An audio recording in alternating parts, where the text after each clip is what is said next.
కలియుగం మూవీ నేనైతే theatre experience మామూలుగా ఫేస్ చేయలేదన్న. ఫోటోగ్రఫీ చూస్తుంటే కనుక అవసరం అనిపించింది. ప్రొడక్షన్ వాల్యూస్ కూడా 100 కోట్లు పెట్టే సినిమాకి ఎంత క్లారిటీ ఉంటుందో ఈ సినిమా ఫోటోగ్రఫీ కూడా అంత క్లారిటీ. Visuals main. రెండో ప్రపంచ యుద్ధం అయిపోయి మూడో ప్రపంచ యుద్ధం జరిగితే కనుక 2026లో మనం ఏ దుస్థితిని ఫేస్ చేస్తామో కల్లో కూడా ఊహించకూడదు. కానీ ఈ సినిమా చూస్తే కనుక ఆకలికి, ఆశకి, బతుక్కి, పోరాటానికి ఎట్లా కొట్టుమిట్టాడాలి. అసలు కొన్ని విజువల్స్ చూస్తుంటే కనుక, బ్యాక్గ్రౌండ్ మ్యూజిక్ చూస్తే కనుక, వింటుంటే నాకైతే కనుక మైండ్ బ్లాక్ అయిపోయిందన్న. సినిమా అయితే కనుక క్యాజువల్ చేసే సినిమాలు కాదు. మనం రియల్గా ఫాస్ట్ అనేది మన బ్రెయిన్లో ఉంటే మనం ఎంత జాగ్రత్తగా తీసుకోవాలి ఇప్పటి నుంచి అనేది ఒక మంచి మెసేజ్ అనేది డైరెక్టర్ ప్రమోద్ గారు ఎక్సలెంట్గా చూపించారన్న.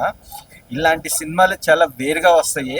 యాక్చువల్గా సోషల్ ఫ్యాంటసీ థ్రిల్లర్లో బ్యాక్గ్రౌండ్ మ్యూజిక్కి ఒక కిస్ట్ అయితే, ఇంటర్వెల్ బ్యాంక్ ఒక కిస్ట్, క్లైమాక్స్ ఎండ్ అయితే కనుక అవసరం అన్న. అంటే పోరాటం అనేది మనం పోరాడితేనే గెలుస్తాం అనే పదానికి ఒక మంచి మెసేజ్ ఇచ్చారు వాచబుల్ మూవీ. ఆయన ఇప్పుడే కలియుగ 2064 సినిమా చూశాను. సినిమా విషయంకి వస్తే చాలా అంటే చాలా బాగుంది.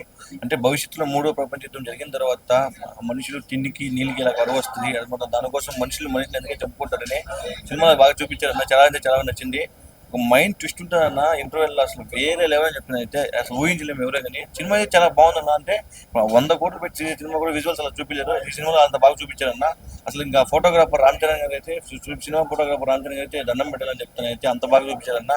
ప్రమోద్ గారు డైరెక్టర్ చాలా బాగా డైరెక్షన్ చేశారు. చాలా అంటే చాలా బాగా నచ్చింది. ఒక కొత్త పాయింట్ ఉన్నా అసలు ఇంతవరకు మనం చూడలే. అంటే మనం కలిగి చూసాము, ఇప్పుడు మన ప్రభాస్ గారు ఆ రేంజ్ లో ఉంటుంది విజువల్స్ అయితే. అంత బాగా నాకు నచ్చింది. సినిమా అయితే చాలా అంటే చాలా బాగుందన్న. ప్రతి ఒక్కరు సినిమా ఆదిత్యని కోరుకుంటున్నా. థ్యాంక్ యూ అన్న. ఇప్పుడే చూశాను కలియుగం 2064. అంటే సినిమా టైటిల్లోనే ఉందన్నమాట. అసలు భవిష్యత్తులో ఏం జరిగింది, ఒక మూడో ప్రపంచ యుద్ధం జరిగిన తర్వాత మనుషులు ఎలా ఉంటారు, కష్టాలు, కరువులు ఎలా ఉంటాయి అనేది చాలా క్లియర్గా చూపించారనమాట థియేటర్లో. డైరెక్టర్ గారు చాలా విజన్తో తీశారనమాట. ఒక 100 కోట్ల బడ్జెట్ పెట్టినా కానీ ఇలాంటి విజువల్స్ కానీ ఇలాంటి సినిమా అయితే రాదు ఖచ్చితంగా, అందులో నో డౌట్ అనమాట. చాలా అంటే చాలా క్లియర్గా తీశారనమాట. కంటెంట్ పరంగా కానీ, బ్యాక్గ్రౌండ్ మ్యూజిక్ కానీ, అందరు యాక్టర్స్ పర్ఫార్మెన్స్ కానీ చాలా అంటే చాలా బాగుంటుంది. మెయిన్ ప్రొడక్షన్ వాల్యూస్ అయితే చాలా మంచిగా పెట్టారనమాట. ఈ సినిమాకి ఎంతైతే కావాలో అంత. సో అందరూ చాలా కష్టపడి తీశారు. బ్యాక్గ్రౌండ్ మ్యూజిక్ బాగుంది, స్టోరీ పరంగా చాలా బాగుంది. మెయిన్ అసలు ఆ మనుషులు ఎలా ఉంటారు, ఎంత క్రూరంగా ఉంటారు, వాళ్ళ మనుగడ కోసం ఏమేమి చేస్తారు అనేది ఈ సినిమాలో చాలా బాగా చూపించారనమాట.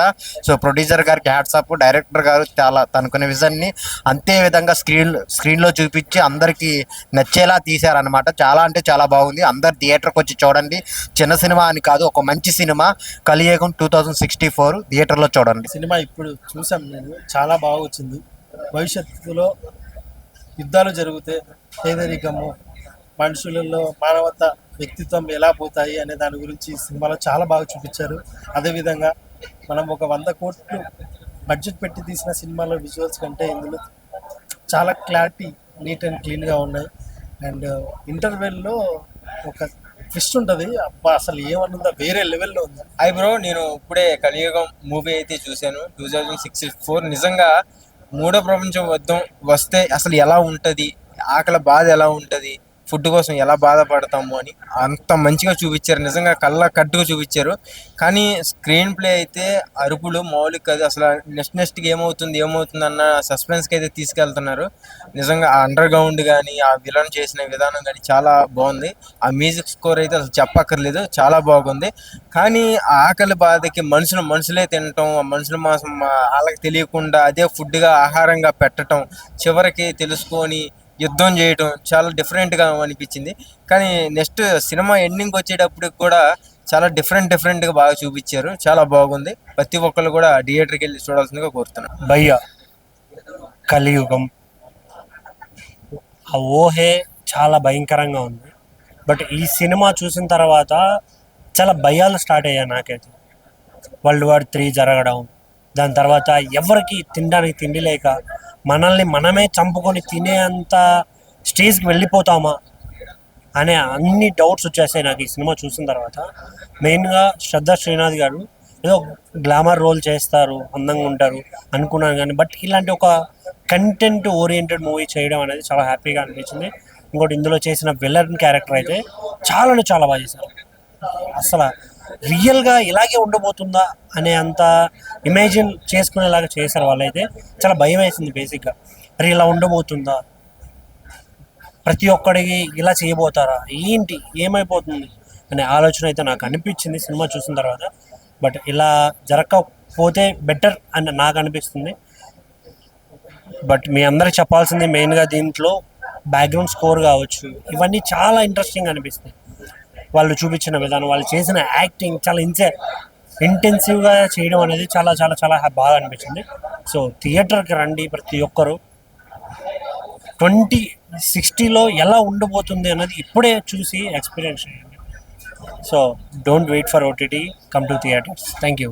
కలియుగం అనే ఒక సినిమా చూసాం భయ్య. కలియుగం సినిమా మామూలుగా లేదు, వేరే లెవెల్ ఉంది నిజంగా. డైరెక్షన్ అయితే అదిరిపోయింది, ప్రమోద్ గారు డైరెక్షన్ అయితే వేరే లెవెల్ భయ్య. నిజంగా కలియుగం ఆ టైటిల్ తగ్గట్టు ఉందన్నమాట సినిమా. అసలు ఆకలి అనే ఒక స్క్రిప్ట్ అనేది ఎలా ఉందంటే ఆ ఆకలి మీద తీసుకొచ్చిన కాన్సెప్ట్ మామూలుగా లేదు. కలియుగం అంతమైనప్పుడు 2064 సంవత్సరానికి వస్తాలకి నిజంగా ఒకవేళ మూడో ప్రపంచ యుద్ధం కాక వస్తే ఆకలి గురించి ఎలా ఉంటుంది అన్న ఒక సిచ్యువేషన్ మాత్రం అద్భుతంగా చూపించారు. నిజంగా అసలు వేరే లెవెల్ ఉంది భయ్య. అలాగే సినిమా అంతా స్టోరీ అంతా ఒక లెవెల్ అయితే నిజంగా గ్రాఫిక్స్ లెవెల్స్ ఉంటాయి సినిమాలో. నెక్స్ట్ లెవెల్ గ్రాఫిక్స్ లెవెల్స్ అనమాట. విజువల్స్ అయితే వేరే లెవెల్లో చూపించారు. నిజంగా చాలా సినిమాలలో గ్రాఫిక్స్ చూస్తాం కానీ ఇందులో గ్రాఫిక్స్ అయితే చాలా న్యాచురల్కి చాలా దగ్గరగా తీసుకొచ్చారు. ఎవ్రీథింగ్ చాలా బాగుంది. ప్రొడ్యూసర్ గారు నిజంగా రామకృష్ణ గారు అయితే హైలైట్ సార్. మంచి సినిమా, మంచి కాన్సెప్ట్కి మాకు అందించారు. అలాగే బ్యాక్గ్రౌండ్ మ్యూజిక్ కానీ, ఆర్ఆర్ కానీ, ప్రొడక్షన్ వాల్యూస్ కానీ చాలా రిచ్గా అనిపించాయి, చాలా బాగుంది. శ్రద్ధ గారి గురించి చెప్పాలి భయ్య, నిజంగా తను గ్లామరస్ క్యారెక్టర్స్ చాలా చేసింది. వండర్ఫుల్ క్యారెక్టర్ వైజ్గా చాలా డిఫరెంట్గా అనిపించింది. కానీ ఈ సినిమాకి సంబంధించి మాత్రం తన క్యారెక్టర్ వైజ్ కానీ యాక్టింగ్ మాత్రం అద్దరు కొట్టేశారు. అలాగే నిజంగా విలన్ క్యారెక్టర్ వైజ్ గా తీసుకొస్తే మాత్రం వండర్ఫుల్ క్యారెక్టర్ వైజ్ గా ఆ విజువల్స్ మాత్రం వేరే లెవెల్ అనిపించింది. అంటే సినిమా ఎంత ఇంటెన్షన్ ఉందంటే కలియుగంలో జరిగే ఆ సిచ్యువేషన్స్ అన్ని చూస్తుంటే ఎలా అనిపిస్తుంది, ఇలా ఉంటుందా, రాబోయే తరానికి ఇలా అయిపోతుందా, మూడో ప్రపంచ యుద్ధం వచ్చిన తర్వాత ఏమవుతుంది ఏందనేది మాత్రం క్లియర్ గా చూపించారు. అంటే ఒక మనిషే తినే అంత సిచ్యువేషన్ వస్తుంది అన్న ఒక ముందు జాగ్రత్తతో చూపించడం మాత్రం చాలా మంచిగా అనిపించింది. కాన్సెప్ట్ వైజ్ అయితే వేరే లెవెల్ భయ. చాలా మంచి మూవీ, ఖచ్చితంగా థియేటర్ ఎక్స్పీరియన్స్ ఖచ్చితంగా చేయాలి. ఎందుకంటే ఇంటర్వెల్ బిఫోర్ కానీ తర్వాత ఆఫ్టర్ క్లైమాక్స్ కానీ చాలా డిఫరెంట్ గా అనిపించింది. ఇంకోటి మెయిన్ ఒకటి చెప్పుకోవాలి, ప్రతి ఒక్కరు అంటే ఇప్పుడున్న జనరేషన్ వాళ్ళని కాదు కానీ ప్రతి ఒక్కరు భయ, మనిషి అనే ప్రతి ఒక్కరు చూడాల్సిన సినిమా అనమాట. ఒక ఆకలి గురించి ఒక డిఫరెంట్ గా చూపించారు. అలాగే సినిమా టైటిల్ కూడా చాలా బాగుంది, కలియుగం అనేది. అద్భుతమైన కాన్సెప్ట్, అద్భుతమైన మూవీ భయ, నాకు చాలా బాగా నచ్చింది అన్న. ఇప్పుడే కలియుగం మూవీ చూసానన్న, సినిమా మాత్రం నెక్స్ట్ లెవెల్ అన్న. అసలు ఇలాంటి స్టోరీస్ అనుకోవడం ఒక ఎత్తైతే దాన్ని ప్రాపర్ గా ఎక్స్క్యూట్ చేయడంలో డైరెక్టర్ గారు అయితే సక్సీడ్ అయ్యారని చెప్పుకోవచ్చు. అంటే ఒకవేళ మూడో ప్రపంచ యుద్ధం వచ్చి దాని తర్వాత మనుషులు ఎలా మారిపోతారో, మనుగడ కోసం వాళ్ళు మానవత్వాన్ని పక్కన పెట్టేసి అసలు ఏమేం చేస్తారనే దాని గురించి తీసారన్న. నెక్స్ట్ లెవెల్ ఉంది సినిమా మాత్రం. ఫస్ట్ హాఫ్ మొత్తం నెక్స్ట్ లెవెల్ అనుకుంటే ఇంటర్వెల్ లో వచ్చే ట్విస్ట్ మాత్రం అద్దిరిపోయిందన్న. అసలు చాలా చాలా బాగుంది. అండ్ విజువల్స్ అన్న, ఈ మధ్య ఎన్నో 100 కోట్లు పెట్టి తీస్తున్న సినిమాలో కూడా ఇలాంటి క్వాలిటీ లేదు అండ్ ఇలాంటి విజువల్స్ లేవు. బట్ దీంట్లో మాత్రం నెక్స్ట్ లెవెల్ విజువల్స్ ఉన్నాయన్న. అండ్ మ్యూజిక్ కూడా బాగుంది. అండ్ బీజిఎం, క్లైమాక్స్ లో వచ్చే బీజిఎం మాత్రం చాలా బాగా అనిపించింది నాకు. అండ్ మన శ్రద్ధా శ్రీనాథ్ గారు, ఈమెను మనం జెర్సీలో చూసాం అండ్ ఆమెను చాలా బ్యూటిఫుల్ రోల్స్ లో చూసాం. బట్ ఈ రోల్ లో చూడడం మాత్రం చాలా బాగా అనిపించింది నాకు.